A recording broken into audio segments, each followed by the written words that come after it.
Hello, everyone, and welcome to today's episode of our literature podcast. I'm your host, Jana Acosta, and in this episode, we'll be exploring this short story, Once Upon a Time by Nadine Gordimer. So, here is the summary. The story begins with the writer, who is awakened by frightening noise in the middle of the night. She worries it's an intruder. When she realizes it's just the house settling. She still can't sleep and tells herself a bedtime story. To calm down, a story that becomes the main narrative. The bedtime story is about a wealthy, happy, multiracial couple and their young son living in a safe white suburb.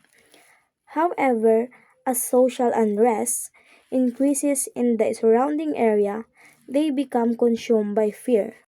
They start adding layers of security.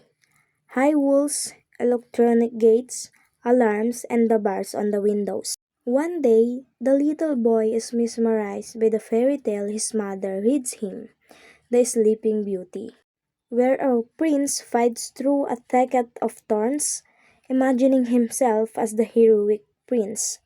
The boy tries to climb the security wall to reach his room. He gets entangled in the razor wire and is tragically killed. The very defense they built to keep fear and danger out of their lives is what ultimately kills their child. So here is the Marcy's analysis of story.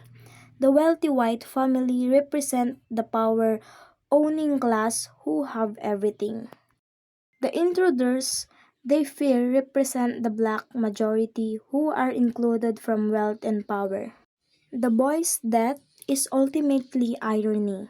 The class system they firstly protected is what killed their future. That's the end of our podcast. Thank you for listening.